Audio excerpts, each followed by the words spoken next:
Hey everybody, it's Jason Blaha here. It's time for another breakfast with Blaha, and today I'm having beef and steamed Asian vegetables. All right, let's talk about arching on the bench press.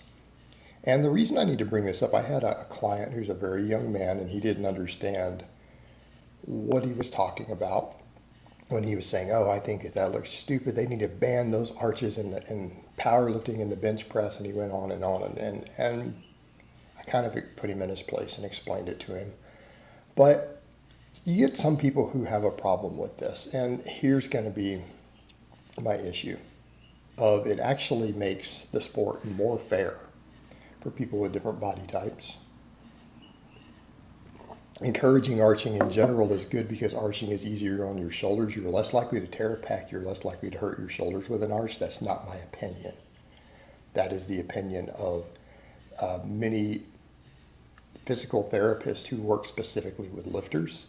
That's the opinion of many researchers in biomechanics, people with exercise science degrees. I've heard Dr. Mike Israetel explain it. He's got a PhD in kinesiology. Not a stupid guy. They've all explained it's actually safer. It's actually safer for your shoulders, and there's no risk of hurting your back doing it. So arching in general is a good thing, but what people complain about are these extreme arches where there's almost no range of motion, almost exclusively by shorter, lighter weight lifters, which again, aka usually women, but in some cases men, who have shorter arms. And it's a rare set of genetic traits that let people get away with that. In other words, most people can't do it.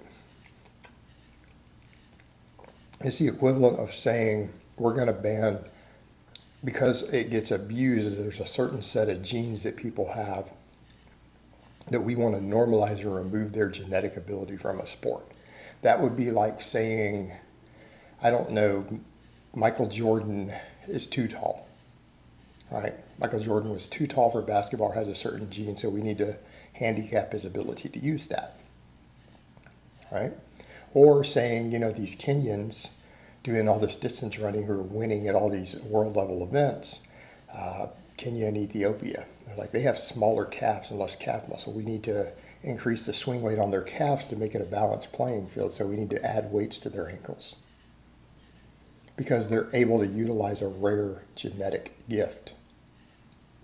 Well, that's not how sports work. It's people with a specific set of genes who can do that. Who is it? Lighter weight, shorter frame lifters with short arms and a lot of back flexibility. That's who can do that.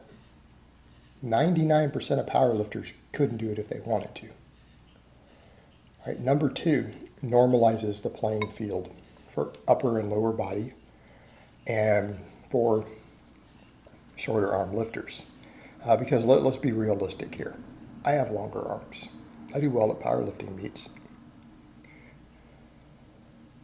Why? Because my longer arms give me a deadlift advantage. Makes me suck at benching, makes benching harder. So this allows people with shorter arms to actually be able to compete in powerlifting, because it lets the bench press become more important. In other words, we start removing arches. And people said the same thing, we need to bring the grip requirements in to normalize it. Basically, we're going to make the bench press go down. Powerlifting is already a lower body dominant sport. Okay, hopefully people understand that. It's a lower body dominant sport. Having the bench press allows upper body to matter at all on your total. Because nobody cares about bench records outside of people who chase bench records. A powerlifting meet is not won or lost from the bench press. There are people who break world records in the bench who place 7th at a meet. Okay, happens all the time. It's probably the least important exercise. It just is. But putting rules in place that let us have a normalized set of rules, so it's standardized for everyone, so it's now fair, that allows people to bench more weight, makes the upper body actually somewhat important. It makes it actually important to powerlifting, gives us a reason to actually train our upper body and not just our legs and lower middle back. Right? Lower 2/3 of the body all we would ever need to train if we didn't care about the bench. Well, you start messing with the bench and the ability to lift heavy weight with it, what happens? Longer arm people like me have an advantage. Let's say you make people bench flat back and we bring it into a closer grip. Everyone's bench is going to go down. Everyone's bench is going to go down across the board in competition. It becomes less important. I'd argue that long arm lifters will then win, and they just need to skip upper body day. Don't bother with benching at all. Don't build your pecs and shoulders and triceps and biceps. Don't build them. They're going to add weight for a weight class. Get lean, use your long arms to your advantage, and deadlift and squat, and walk in and hit a token 225 bench and never train your upper body. Okay? You'll win meets if they implement these rules. It's all about lower body then, because the bench will get de-emphasized more. Here's the other thing. As it stands, it allows short-armed lifters to still be competitive in meets with longer-armed lifters. And I'm saying this as someone who it would benefit me to put these rules in place. I'm talking about being fair, so that people with different arm lengths actually have a fighting chance in the sport.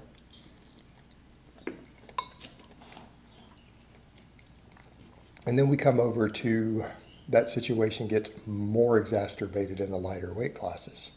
It gets exacerbated because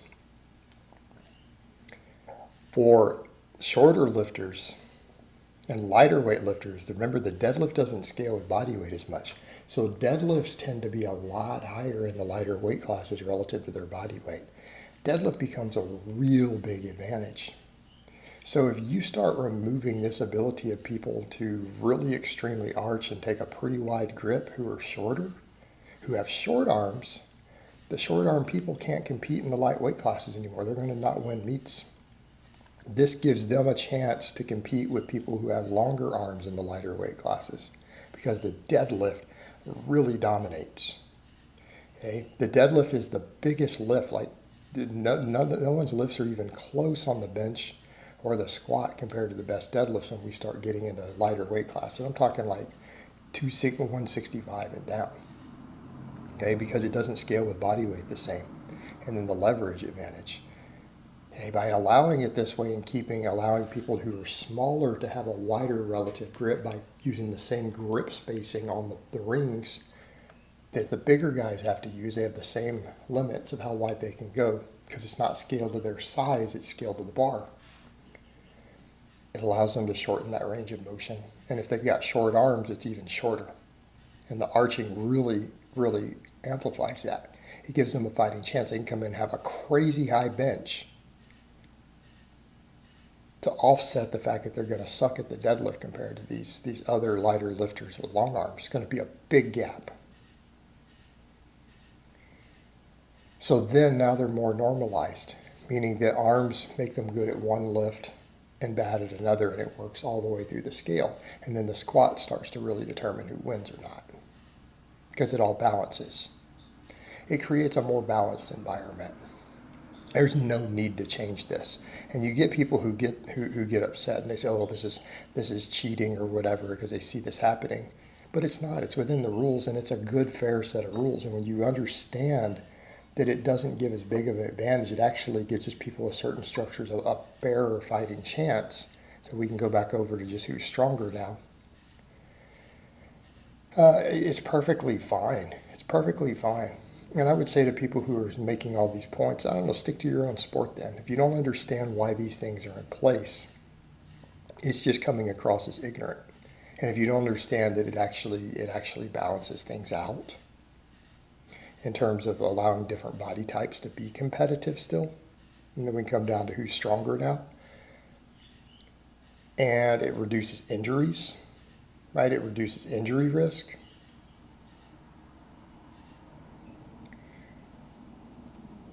It makes sense.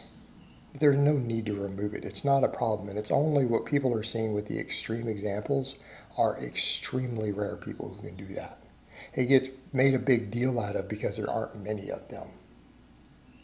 All right, guys, well, that's really all I have to say on that today. I hope it's been informative, and I will talk to you guys next time.